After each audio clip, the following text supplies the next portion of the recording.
Do you ever hate your own country?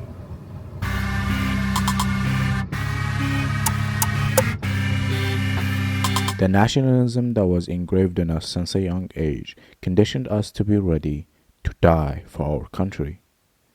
But in the recent events, where politics became soulless, where the discussion shifted from how this can help people to conservative idiots versus libtards, we see so many instances where the government don't even bother hiding their corruption anymore.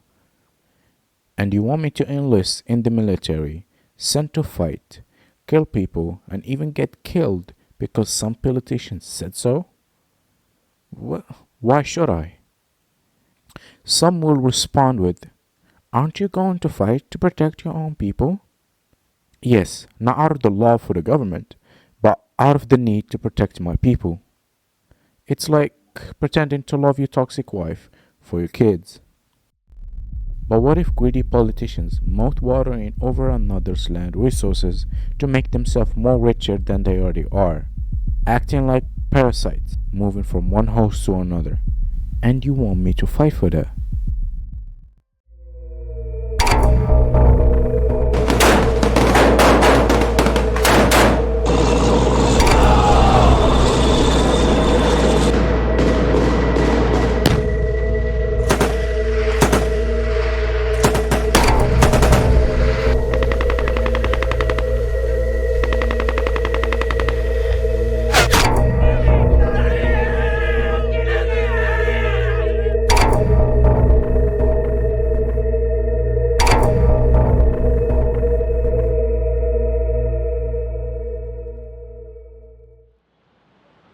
Regardless of the government, your country still provides you with shelter and food. You mean the bare minimum that I'm paying with my hard earned money?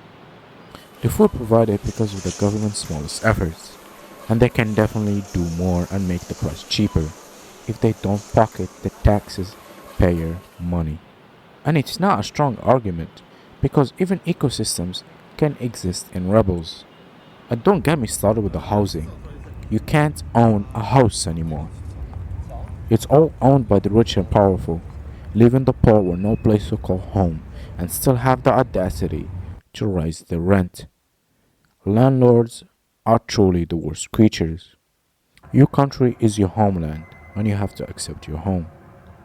I argue that homeland and home isn't the same. Homeland is a native land or country of one's parent or one's ancestors or one's self. But the meaning of home is much complex than that. We have to ask ourselves what makes a place home. Is living in one place for a long period of time makes it a home? Is it the people surrounding you and live with you in that place makes it a home? Is it growing up in one place makes it a home? In the early 1970s, geographers such as Yi Fu Tuan, Annie Batimer, and Edward Relph grew dissatisfied with the lack of philosophical definition of place. As a result, Edward Relph published his influential book, Place and Placelessness, in 1976.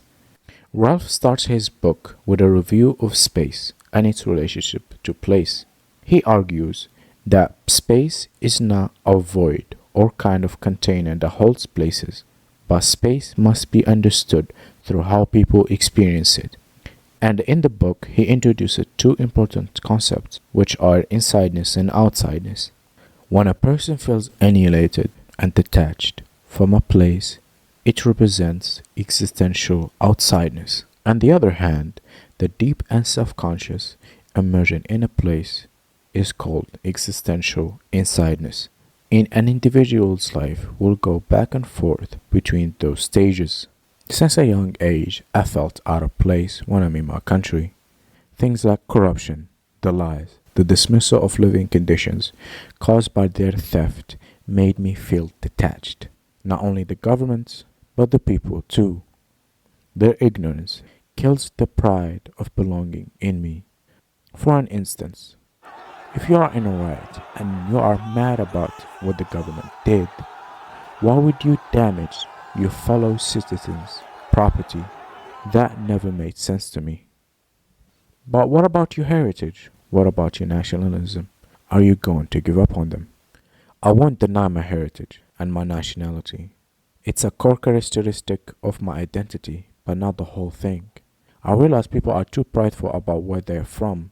They use it as a superiority complex.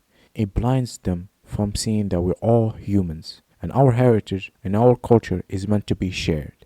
It is meant to help us understand each other and appreciate our differences, not separate us. What if someone feels out of place? What is next? There is no place that will give you the absolute existential insideness because both our surrounding and ourselves in a constant change. The place that aligns with your values, where you can exchange looks with people, smile and continue with your day, where you can eat and drink without worrying about what will be left for the next day, and where you feel safe to let your kids go to school and be assured they will be back to you unharmed, and where you can be a productive member of society and be rewarded for your hard work. If your place or your country doesn't provide that, immigrate. It is in our nature to immigrate. Find a place where you can feel home. It might be inside the country or outside of it. Go find your place. What if someone can't move or immigrate? God with them. Thank you for watching.